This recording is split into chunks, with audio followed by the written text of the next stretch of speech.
1 lead now for Europe. Vi är EU. We are EU. Vi är EU. Me olemme EU. Wir sind EU.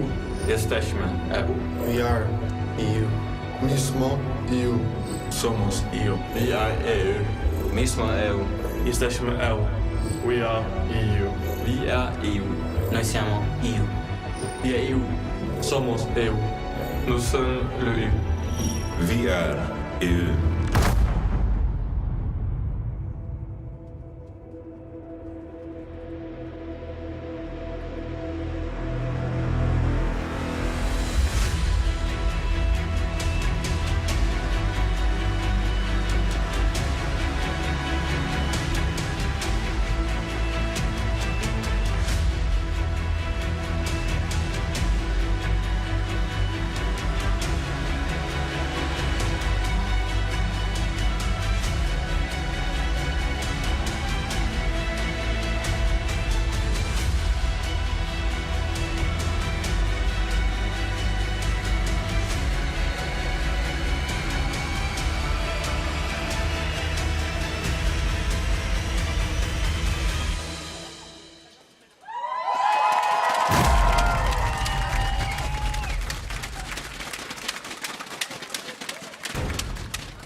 It's time to face all enemies.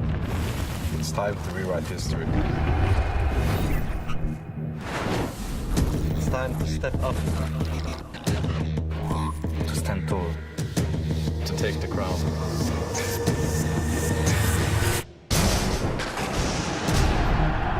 It's time for a new era.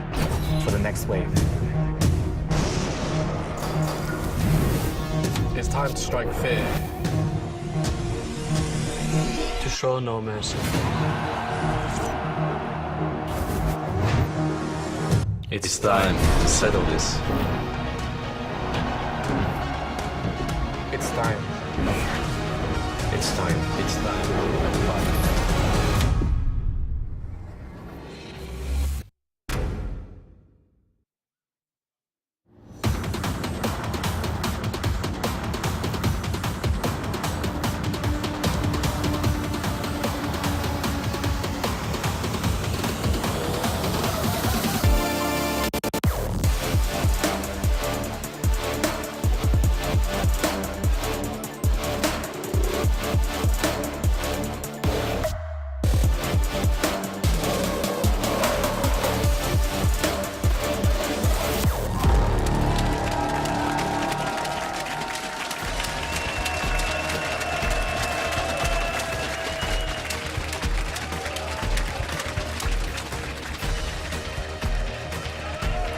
Welcome everyone to the first ready check of the 2019 League of Legends European Championship season. Now we've seen our team shock everyone at Worlds, followed by the most eventful off-season ever.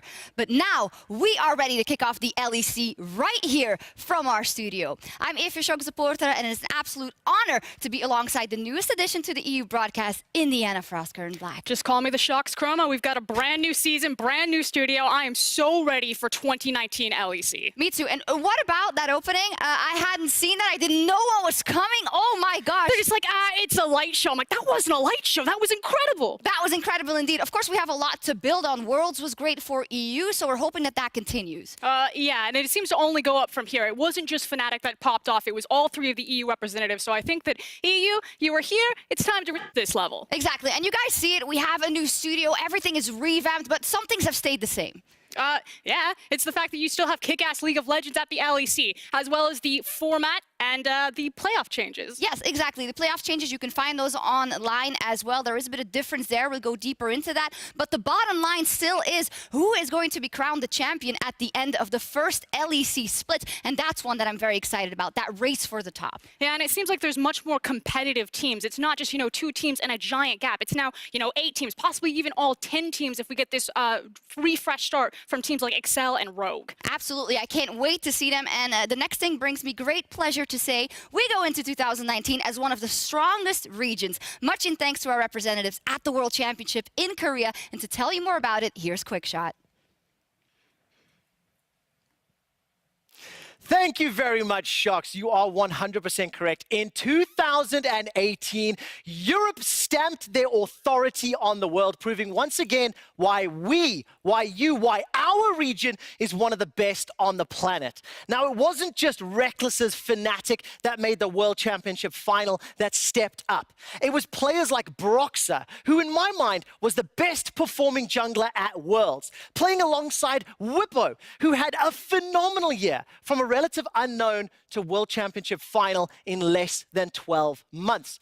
Fnatic making finals was something for all of Europe to celebrate, but it wasn't all. Because G2 Esports eliminated the pre-tournament favorites RNG. They shocked, stunned, and silenced the world. Because Perks would be making Uzi sit down and preventing his golden road from happening. It was Perks that stepped up and showed what he could do with G2 Esports. And the amazing thing is, it wasn't even Perks that struck down RNG first. It was Vitality that made Uzi cry, led by the Italian stallion Jazuke and the Portuguese powerhouse Attila. They defied expectations, challenging the best on the planet and almost making it out of the group of death. These three teams showed but a fraction of what EU is capable of. I have never been prouder to be part of the European scene. And while we say goodbye to the LCS era, we will be welcoming in the 2019 League of Legends European Championship with one motto and one thing to say. We are EU, and we are here to be feared. I am so hyped for the 2019. You gave me goosebumps again. Fantastic. And you know what the cool thing is? They did so well, but this is a new playing field, and they all have to prove themselves from day one, week after week after week. I can't wait to see it. Excuse me, you're in my office. Can you get out? There's some detectiving that needs to be... Begone. Medius, come, bring the device, bring it, because once again I, Detective Medius, along with my good Dr. Medius, are here to unravel the greatest conundrum the world, nay, the universe has ever seen. Oh, but Vedius, last year we solved the mysteries of Reckless, of Yamato Cannon, and even of Nuke Duck himself. Surely no mysteries can be left. Dr. Leviticus Medicus. Those mysteries were child's play. I toyed with them as a cat toys with the mouse. No, this puzzle is the most convoluted and confounding this world has ever seen. I truly believe its solution will strike fear into the hearts of every LEC fan. Oh, gads, Vedius, I do not believe such a mystery exists. Nor did I, until I received this fine telegram not 1 week ago. Here, read it for me. Oh, thank you very much, Vedius. Let me just scroll this open. Dear Vedius. Detective Vedius. Oh, my apologies. Dear Detective Vedius. I'm writing to you concerning a most troubling matter. Recently, my young son has decided to abandon all that is proper and gallivant off on another team. Please may you deduce why he should do such a thing? Signed, sincerely, Faker. Faker. And so it was that I went delving into the mystery that is Caps. Why would a man leave a team that just made it to the World Finals? Why would a mid laner abandon our glorious boy Reckless? Oh, Vedius, it seems pretty obvious to me. You know, Caps. Once you go into G2, their roster looks pretty stacked, and on paper, they're the best team in the league. And once again, you give away your ignorance, Medius. You must first try to understand how Caps thinks. Try to get into his psyche. Look closely at Exhibit A. Does Caps look like he's looking at Perks? Or perhaps something more? Well, honestly, Vedius, I'm pretty sure this picture is fraudulent. Poppycock! No, as plain as day, Caps is staring not at Perks, but at the G2 logo. Ah, of course! Wait, the logo? Indeed. Now, moving on to my second ingenious discovery, you must hark back to the EU LCS Summer Finals of last year. Do you remember when we were called the LCS?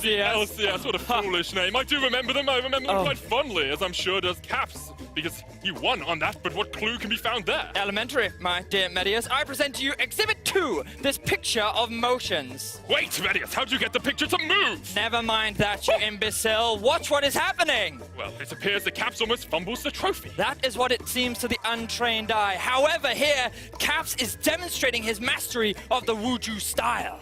The Wuju what? Now, if I get quickly, receive my weapon! My weapon? Perfect! Oh, my weapon! Many moons ago, I spent 3 weeks in Mongolia training and mastering this skill shown before you. Wait, are you trying to say? Yes, Caps was learning to become one with the blade. Ah, so he decided to pick up a new hobby. Medic. Right. Let me draw the veil back even further. I present Exhibit Kappa. What do you see here?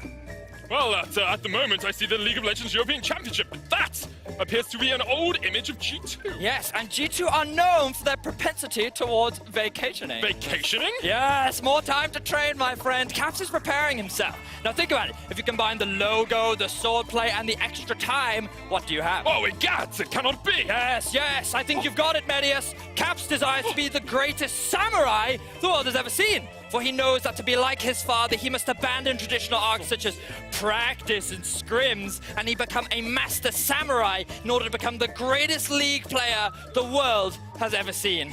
And with that, my work here is done. Oh, once again, Venice, you have opened my eyes and the eyes of the world. Caps has joined G2 because he wants to be a samurai. He's been practicing with the sword and will train during the G2 vacations. Well, maybe I should learn a hobby one day. You know, maybe Detective Venius could teach me. Oh, Venius! Detective Venius would teach me! Well, you know, I thought now that we were the LEC, we wouldn't have to deal with that again, but yet here we are. Vedius, also thank you for joining us and welcome. It's my pleasure. It's your first time on the set. Yeah, really excited to be here. Very cool set. Really enjoying it. This is my first look at it actually, and we have a fancy new wall. We have fancy new guests. I can't wait for it. It's awesome. Absolutely. Now, there's a lot to talk about, and as Dr. Medius and Detective Vedius said, over the past months, we have been seeing some very, very big changes in the off-season, and the most important one, and definitely the most shocking one, must have been Caps joining G2 and Perks moving to the bottom lane position. First up, did any of you see that coming? I don't think anyone saw that coming. I mean, how can you take one of the best EU mid laners, move him into the ADC position so you can make room for the best mid laner in Europe? Exactly that. It was a big shock to all of us, but also it left a big hole in the mid lane position for Fnatic, who they had to replace with the up-and-coming rookie of Nemesis. And I know many fans are excited to see what he can do. We've seen a lot of highlight reels already. How much can he fill the shoes of Caps is yet to be seen. And definitely, and that now sets up Fnatic and G2 together for that battle for the ages. Of course, G2 wants to win. They don't want Fnatic to win every split. They want to take their place back at the top of the league. But there are other teams that are looking to do that, and one in particular is Misfits. When you look at that roster across the lineup, that feels like a possible super team, but that is only on paper. This is like 3,000 IQ. Just look at the brain power that you have alone. Never mind the technical ability. You have Soaz, you have Gorilla, you have Maxlor. They have everything to succeed. Yeah, I'm really excited for this roster. You can just see that it's stacked with talent. We even have Gorilla coming over from the LCK. Excited to see what he can do on the stage as well. But we've got a couple of other rebuilding teams in our league as well, Sean. Yeah, that we do, and we have to mention Origin. Origin is back. Of course, when we last saw them, they went all the way from Challenger, then they went to Worlds, then, you know, something we don't want to talk about. But now they're back. A new roster. Just skip over that part. Everything behind them. The Fisho is, of course, also involved. They brought a lot of big names together for this roster. Yes, they certainly did. And it's kind of a combination between veteran talent and young talent, with Alfari and Patrick now renamed, joining into a stacked roster of Nuke, Duck, Cole, and Mythian. The return of Mythi just brings so many storylines, especially returning to Origin as well. Backed by DeFisio, Xpeke is there as well. So much exciting stuff coming out from this roster. Yeah, that's true. And for Origin, of course, they want to get back to where they were. They were fan favorites. They were at the top of the league for a year, and that is the aspirations that they are building towards. But I think if you look at all those teams, it's going to be rough for anyone to make it to the top of the table. Again, that's the exciting thing about the spring split of the LEC. It's not just, you know, two teams and then a giant gap. It's every team seems like they actually have a competitive edge here as these rosters get remade and we have this massive shuffle in the offseason. Yeah, we have a ton to talk about, and we'll, of course, touch on every team as we continue today and we see our first games, because with the roster changes, there are also a lot of player changes and new possible rookies emerging. And that is why before the spring split, we asked you guys at home to vote in the player rankings ranking where you guys at home, as well as experts, voted for the players expected to dominate in their role. Yes. Using that word very loosely. Expert. Exactly. Now, an expert panel created their shortlist with the top 3 players in each role. Fans then had the choice of adding 2 extra players to the mix, and they could rank those players from 1st to 5th. Now, these are the pros that are predicted to have the overall best performance at the end of the regular season. That's the caveat here. Yeah, it's not how you start, it's how you finish. Yeah, it's how you are projected to play. So without further ado, let's take a look at, first up, the top players for each position. And this is that roster. Bwipo, Broxa, Caps, Reckless, and Gorilla. So welcome to Europe, Frost. I was aware this was a Fnatic vote and not a fan vote. So, Frost, welcome to Europe. Every vote is apparently a Fnatic I think vote. I just saw this team. They have a lot of fans. No, really interesting. And, well, the most interesting one for me maybe is Gorilla, because we haven't even seen him play in Europe, but people think he's going to be so good in that support role. And expectations are that he will be the best support by the very end of the split. And that is high praise and kind of ties into how much of a legacy that he has built up across the world over the last few years. I mean, it's crazy because you effectively have the team that took 2nd at Worlds, and the one guy the girl's replacing is the support Hilly, who played in that World Championship. So that's super high praise for Gorilla and a very big shoes to fill. Yeah, and high praise from the fans and the experts alike, thinking that these will be the players that will be at the top of their role. But I do want to dive a bit deeper into some specific roles, namely top lane first. Bwipo is first, that we know already. But in the 2nd place, we have Soaz, and then Wonder is rounding out the top 3. So, well, of course, Bwipo first, we knew that already. What do we make of the rest of the top 3? Vedius, I feel like if Fnatic had 3 top laners, they just would have voted in People all can 3 vote for top laners. last You're split. saying Bwipo isn't actually deserving and so on? Oh, no, very deserving. But I was just very impressed by Wonder because I feel like the expectations were a little bit lower for him going into Worlds, and he just smashed them repeatedly. But I'm also thinking about it towards the end of the split, and the name for me that's not on there is Alfari. This guy was so good last year on an underperforming Misfits, and I feel like because he didn't perform internationally, people just forgot his name. But I feel like by the end of this split, he will easily be competing for top 3 in that position. Yeah, it is hard when you only have the top 3. I'm mostly thinking of a Cabo Shard. I mean, you fly under the radar on a team with those explosive rookies, but he held his own so well the entire year, and a lot that we're not mentioning, but this is who you've chosen to be the best projected. Now, the next one I want to look at is one that was a very contentious category, the AD carry. You guys and the experts voted, and this is your top 3. Reckless, Hansama, Perks, followed by Upset and Attila. That's interesting. Vedius, is that Perks? That looks like that's a Perks in 3rd. This is fascinating. Now, reminder that the fans at home had the option to vote here, and they were the ones that decide who put 1st and who to put in 5th. And there was a lot of controversy around why was an Upset put in the top 3. Why and you kind wasn't of he put? look about it, and remember, you're looking at kind of towards the end of the split, and it feels like that when you looked at Perks, people were either putting him in 1st place or last place. Yeah. He was very controversial around how much success he would have by the end of spring. And frankly, I come from a region that has a lot of ADCs, but I feel if you look at the ADC pool for LEC, it's just like, I've got all these incredible talents. How can I hold all of them? I mean, the fact that Upset comes 4th, this guy is a mechanical god, so could have very easily slotted into the top 3. Yeah, and that I also think is a testament to all the talent we have in EU. The fact that as Upset and Attila, you can have a monster season, but you have so much talents to fight up against. And also, we don't know who is going to emerge in the spring split. We have a humanoid coming in. We have a nemesis coming in. Who is going to be at the top of the tables, we don't know. But one thing is probably for sure, our summer MVP, our mid laner to the stars, now for G2, Caps. Is this the guy that you guys think is going to dominate this LEC season? A wise man said yes, and I'm going to stick with that. Caps is the greatest player that Europe has right now. He is on fire, not just in Europe, but in the world. I'm really excited to see what Cats will do in this brand new environment. It will definitely be a different team dynamic. I'm excited to see how things played out, but what surprises me is how much faith people have that Cats will be able to maintain that level of performance, because players like Reckless are hungry. They want to show that they're still at the top of the game, and they want to take that MVP title back from Caps. That they do. Well, we'll be a bit wiser tonight, because later we will have our match of the day, as a former flagship in Europe is back, and tonight they will challenge the four-time champions, G2.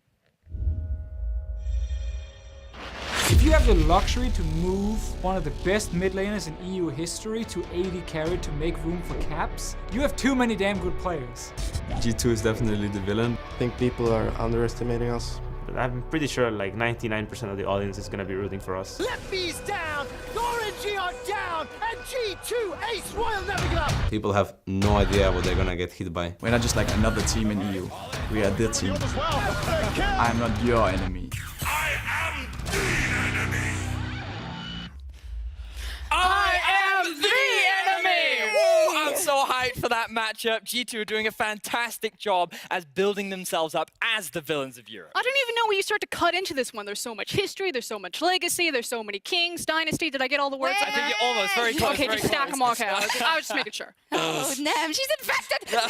Well, in any case, but it is true though. There's so much story between these two teams and even these two players. If you saw the full clip, Perkz didn't hold any punches when it came to talking about Mythy. It's absolutely brutal. That's the big thing. It's Mythy versus his old team. This was the original, the sacrifice, the stab in the back. Mythy leaving.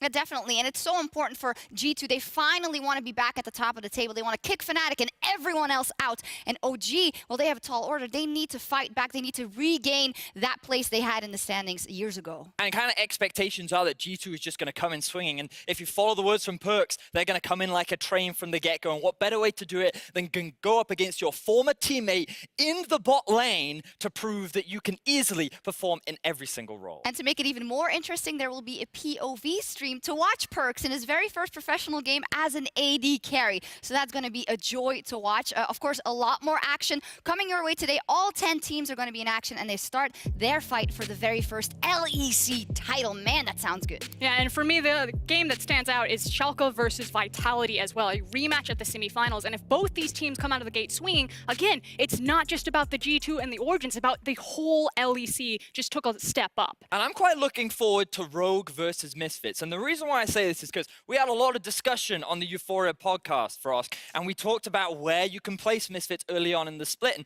you put them quite low down on your tier list, so we kind of get a first impression of what this team will look like very early on in the split. If you're ever going to doubt Misfits, I think you can only do it at the beginning. Because again, you look at that super stacked roster, and you have to say that by week 10, they're going to be contenders for the title. Well, when it comes to tier lists and predictions, you see ours right there, but we have an important addition today. Of course, last year, the superior analyst was Deficio. He is not joining us this year, but we've replaced him with something better, StatsBot. And StatsBot will be challenging us all, as well as the fans at home. He's right there. So, I think I heard Deficio backstage say, what? This StatsBot was built by the stats team. It basically forms a lot of algorithms to figure out who's most likely to win the next game. And while you guys didn't see it, it was actually competing last split. And by the end of the regular season, it finished third behind, well, of course, myself and Deficio as well. Yeah. Wait, you guys lost to an easy bake oven? Yeah, we did. So let's take a look at what we all voted. I have a bit of faith in Excel, and I'm happy that StatsBot at least has my back.